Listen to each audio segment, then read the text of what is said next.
چاند گرہن کا یہ ایک لمحہ آ رہا ہے، یہ ایک گھڑی آ رہی ہے۔ پاکستانی وقت یہی ہے، جس ملک میں، غور سے سمجھیے گا، پوری دنیا اس وقت میری آواز کو سن رہی ہے، جس ملک میں جو وقت ہوگا وہ اپنے ملک میں اپنے وقت کے مطابق کرے گا، عمل یہی ہوگا۔ اس دوران کرنا کیا ہے؟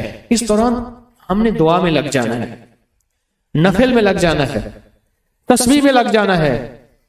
ضروری نہیں 4 گھنٹے، آپ کو جتنی تھوڑی دیر میں یہ عمل پورے ہو جائے۔ دوسرا، اس دوران میں نا ایک عدد موم بتی لے لیں، چھوٹی سی موم بتی لے لیں، کوئی بڑی لینے کی ضرورت نہیں ہے۔ اس کی روشنی میں دیکھتے ہوئے ہر حالت میں صرف 117 مرتبہ پڑھنا ہے، یا واحدو یا احدو، اللہ تو ایک ہے اور اکیلا ہے۔ مولا میرے ساتھ 100 جھنجٹ ہیں، 100 مصیبتیں ہیں، 100 تکلیفیں ہیں، 100 پریشانی ہیں، اور یہ ساتھ لگی ہوئی ہیں۔ اللہ تو ان چیزوں سے پاک ہے، تو ان چیزوں سے پاک ہے۔ اب یہ اللہ کے سامنے ہم زاری کر رہے ہیں، درخواست کر رہے ہیں، اور اپنی مشکلیں، پریشانیوں کا تصور کرتے ہوئے، اس موم بتی کو دیکھتے ہوئے، یہ 117 دفعہ، اول آخر 3 دفعہ درود شریف۔ اب بولو کتنے منٹ لگیں گے؟ یہ عمل کرنا ہے، اپنے مقاصد، اپنی مشکلیں، اپنی پریشانیاں، اپنی الجھنیں، اپنی ناکامیاں، اپنی زندگی کے دکھ کا تصور کرتے ہوئے، اپنی زندگی کی پریشانیوں کا تصور کرتے ہوئے یہ عمل آپ نے کرنا ہے، اور موم بتی کو دیکھتے ہوئے پڑھنا ہے۔ اس کے بعد اٹھ جائیں، موم بتی بے شک جلتی رہے، جتنا وہ جلتی رہے گی اس کی روشنی رہے گی، آپ کی زندگی میں روشنی، آپ کی آنکھوں میں روشنی، آپ کے دل میں روشنی، قبر میں روشنی، زندگی میں روشن راہیں، روشن راستے، جو گلیاں، جو راہیں، جو راستے، جو منزلیں بند ہیں، وہ سب روشنی ہیں۔ موم بتی کے اس عمل کا ہدیہ، کوئی میٹھی چیز حسب توفیق بچوں کو، بڑوں کو بانٹ دیں، بچوں کو بانٹ دیں، اس کا ہدیہ لازم دیں۔ ایک دوسرا عمل ہے، وہ یہ عمل ہے کہ چاند گرہن کے دوران آپ نے ایک بوتل میں پانی لے لینا ہے، بوتل میں نا پانی لینا ہے، اور پانی سامنے رکھ کے، بوتل سامنے رکھ کے آپ نے 17 بار پڑھنا ہے، 17 بار فلق اور 17 بار ناس، بس یہ عمل ہے۔ کیونکہ حضور سرور کونین صلی اللہ تعالی علیہ وسلم پہ آخری وار جو ہوا تھا، حضور کو قائل کرنے کا جو آخری وار ہوا تھا، اللہ کی طرف سے 2 فرشتے آئے، انہوں نے یہ عمل باقاعدہ بتایا، سکھایا، اور وہی آئی سورۃ فلق اور ناس کی۔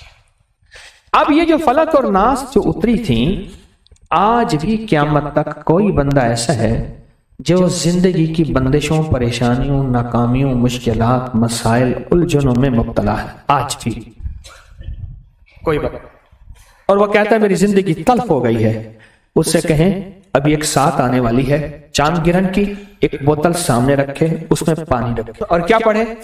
سورۃ فلق اور سورۃ ناس، توجہ سے، اول آخر درود شریف، اور ہر دفعہ بسم اللہ الرحمن الرحیم ساتھ، اور اس بوتل میں دم کرے۔ اچھا، گھر کا ہر فرد یہ موم بتی والا عمل اپنا بھی کر سکتا ہے، پورے گھر کے بھی کر سکتے ہیں، اور یہ ہدیہ اگر پورے گھر کی طرف سے کرنا ہے تو ہدیہ پورے گھر کی طرف سے ہوگا۔ گھر کے ہر فرد نے کرنا ہے تو ہر فرد اپنا ہدیہ دے دے۔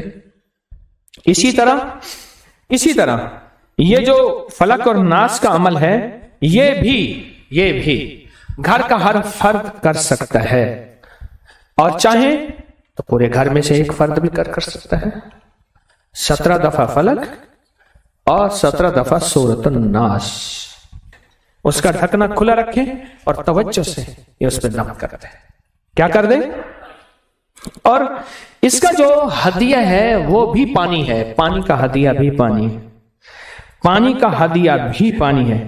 کسی قریبی مسجد پانی کا بل ادا کر دیں، کسی جگہ نل کا لگوا دیں، سبیل لگوا دیں، کسی سفید پوش کے گھر کے پانی کا بل دے دیں، یا لوگوں کو ٹھنڈا میٹھا پانی پلا دیں، اس کا ہدیہ بھی کیا ہے؟